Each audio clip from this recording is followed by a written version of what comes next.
Sabi in public. Okay. No, but kung nakikinig, nanonood siya, alam naman namin puso mo eh. 'Di ba? At siguro naman kung ano ang harassment or intimidation or pabuya or kung ano man na binigay sa kanya na magsabi ng totoo, wag magsabi ng totoo, naramdaman din ng 18 ngayon. And many, many others who are securities of VIPs all around the country, di ba? Hindi lang naman siguro kayo ang security VIP na naka-witness na medyo hindi ata maayos tong ginagawa ng boss namin, di ba? So, Sergeant Cutesa, you're welcome to attend the next hearing. Whether you're going to recant or say the same thing, kasi we had to get to the bottom of the truth, no? So, Mr. Chairman, baka kung with your permission, mag-meeting muna tayo, kailan natin announce yung susunod na hearing. But gusto ko lang to i-mention, no? Ako'y naniniwala sa media sa ating bansa. We cannot generalize, just like politicians. You cannot generalize lahat kayo corrupt. But maraming corruption. Di ba? Sa business community, sabihin nyo, iba sa inyo, nangungurap. Hindi man lahat, di ba? But just to express yung frustration na nadama ko kay Chairman Senator Marcoleta, tingnan nyo yung nangyari kahapon, ha? Katanging-tanging Philippine Star lang ang nasa front page din, Cayetano, I'm still Senate President. Okay? Sa Philippine Star, to be fair, ha? Siyempre, mas malaki yung sa kanila. Okay lang yun kasi araw nila kapon. Pero kasabay pa rin, Cayetano is still the Senate President. Okay.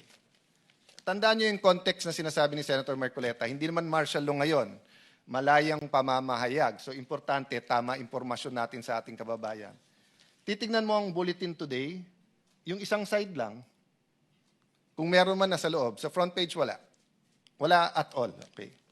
Siyempre, yung isa sa pinakakilala at alam natin pinaka-credible, Inquirer, sila nandun, ang Alang Cayetano sa taas, ICC told of Alan Robin, tied to Bato.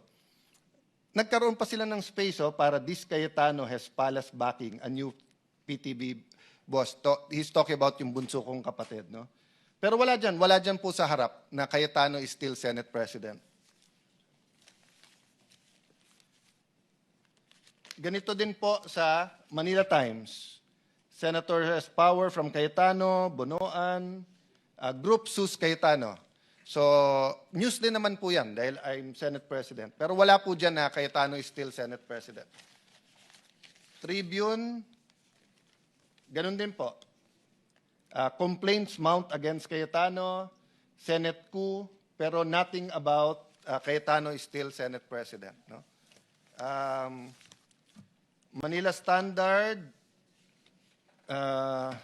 obstruction of justice filed versus Alan Robin Aplasca.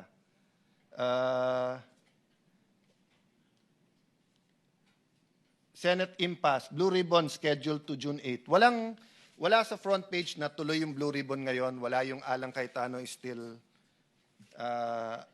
Malaya Business Insights. Alan Robin face obstruction wraps over Bato's escape. Etc. No? So what's my point here? If you were a Filipino abroad or sa mga online ka tumitingin, akala nyo legal at walang issue yung nangyari kahapon. Yun yung ibig sabihin. But again, sa mga reporters natin sa Senate, alam ko yung buhay ng reporter, they have to submit 6 to maybe 8 stories a day. Yung editor at yung naglalatag. Di ba? So yun lang ang tanong ko sa mga naglalatag ng dyaryo na to. Bakit sa dami nating dyaryo, Philippine Star lang ang nag-report na meron dispute. Meron nagsasabing si Cayetano pa rin ang Senate President at may nagsasabing may acting Senate President. No? On that point, I'd like to thank Senator Robin Padilla because if not for him having the correct strategy of pulling Senator Pia aside or pushing Secretary Remulla pagpasok, hindi kayo nakapasok ngayon dito. No? And I'd like to thank every single member ng staff ng Senado who are here today. Katulad ng ating lounge, hinanda pa nila yung pagkain, yung nag-ayos ng mga mesa. But hingi lang ako, Chairman, na magdasal at mag-reflect ang mga taga-Senado. If this was the declaration of martial law, 50 years ago, etc., no? There were many issues then. It was a different time.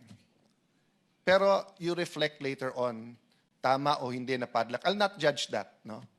I'll not judge that kasi we're here today. But here today, who is the legitimate Senate President? Because hindi to away ng dalawang barkada. Ang lahat ng empleyado natin dito will have to decide on Monday. Do we follow the Philippine Constitution or the Constitution of the 11 plus 1?